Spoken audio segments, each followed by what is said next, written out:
नमस्कार। Political pitch पर आप सभी लोगों का स्वागत है। दिल्ली में कल राजनीतिक रूप से काफी अहम रहा। आम आदमी पार्टी चंडीगढ़ मेयर चुनाव को लेकर के जिस प्रकार से धरना प्रदर्शन आयोजित की, जिस प्रकार से मार्च आयोजित की, दिल्ली की ट्रैफिक व्यवस्था भी चरमरा गई। गौरतलब है कि चंडीगढ़ मेयर चुनाव में आम आदमी पार्टी ने वोट में धांधली का आरोप लगाया है। दिल्ली के मुख्यमंत्री अरविंद केजरीवाल ने वोट चोरी करने का आरोप भारतीय जनता पार्टी के ऊपर लगाया है और इसको लेकर के भारतीय जनता पार्टी के दफ्तर के आगे उन्होंने मार्च करने का प्रयास किया। यद्यपि पुलिस व्यवस्था, सुरक्षा व्यवस्थाओं के मद्देनजर उनको वहां विरोध प्रदर्शन करने नहीं दिया गया। तो दूसरी तरफ मुख्यमंत्री अरविंद केजरीवाल के उस बयान पर जो उन्होंने 27 जनवरी को दिया था कि भारतीय जनता पार्टी हमारे 21 विधायकों को खरीद फरोख्त करना चाहती है, उनको खरीदने को लेकर के उनको आर्थिक रूप से लालच दे रही है। इसके बाद जिस प्रकार से भारतीय जनता पार्टी के लोगों ने और विशेषकर वीरेंद्र सचदेवा जो दिल्ली प्रदेश इकाई के अध्यक्ष हैं, उन्होंने एक आम आदमी पार्टी और केजरीवाल के खिलाफ एफआईआर दर्ज करवाया था। उस कॉपी को लेकर के दिल्ली पुलिस की क्राइम ब्रांच की टीम अरविंद केजरीवाल के घर तक पहुंची, उन सबूतों की मांग की, जिस सबूत के आधार पर, जिस साक्ष्य के आधार पर वो भारतीय जनता पार्टी पर यह आरोप लगा रहे थे कि वो विधायकों को खरीद फरोख्त करने की कोशिश कर रहे हैं। अरविंद केजरीवाल ने चंडीगढ़ मेयर चुनाव को लेकर के भाजपा के कार्यालय की तरफ मार्च करने से पहले उन्होंने वहां उपस्थित लोगों को संबोधित करते हुए उन्होंने कहा कि वो चुनाव में धांधली करते हैं और कई और ऐसे आरोप लगाए।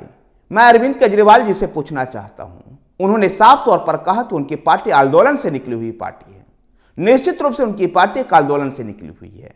अन्ना हजारे को उस आंदोलन से, जहां भ्रष्टाचार विरोधी वो आंदोलन था, लेकिन आज क्यों ऐसी स्थिति बनी कि उनके सरकार के और उनके पार्टी के कई लोगों पर भ्रष्टाचार का आरोप लगा है। और अगर वो इस बात को कहते हैं कि ये उनका झूठा आरोप है, तो मैं अरविंद केजरीवाल जी से भी पूछना चाहता हूं कि भारत की न्याय व्यवस्था तो किसी भी सरकार के अंडर में तो नहीं है, फिर भी क्यों मनीष सिसोदिया और सत्येंद्र जैन जैसे लोग लंबे समय से जेल में बंद हैं। अगर चंडीगढ़ मेयर चुनाव में कुछ भी गलत हुआ है तो कोर्ट में इसका जवाब मांगा जा सकता है, राजनीतिक प्रदर्शन किया जा सकता है। लेकिन जिस प्रकार के दावे दिल्ली के मुख्यमंत्री अरविंद केजरीवाल करते रहे हैं, अब उन्हीं दावों में से उनको निपटना मुश्किल है। जिस आंदोलन की बात अरविंद केजरीवाल करते हैं, वो कांग्रेस के विरोध, भ्रष्टाचार विरोधी आंदोलन चला रहे थे। 2012 और 13 के उस समय में कांग्रेस के तमाम नेताओं के खिलाफ, कांग्रेस के तमाम मंत्रियों के खिलाफ आए दिन वो भ्रष्टाचार का आरोप लगाते थे। आज उन्हीं कांग्रेस के साथ वो गलबैया करते हुए केंद्र आगामी लोकसभा चुनाव में कांग्रेस के साथ उतरने जा रहे हैं। क्या वो विपक्षी पार्टियों के द्वारा सीबीआई और ईडी के परेशान करने को लेकर के भी आरोप लगाते हैं? तो क्या अरविंद केजरीवाल ये बताना चाहते हैं कि लालू प्रसाद यादव और तेजस्वी यादव, हेमंत सोरेन जैसे लोग, जिनके ऊपर जांच का दायरा बढ़ रहा है, क्या ये करप्ट नहीं है? ईडी का लगातार समन के बाद भी अरविंद केजरीवाल क्यों नहीं ईडी के सामने जा पाते हैं?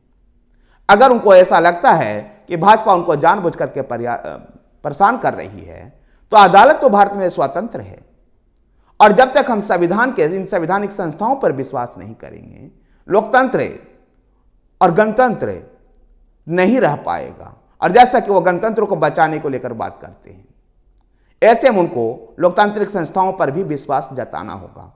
धन्यवाद साथियों, वीडियो को लाइक कीजिए, शेयर कीजिए, हमारे साथ बने रहने के लिए हमारे चैनल पॉलिटिकल पिच को सब्सक्राइब कीजिए। धन्यवाद।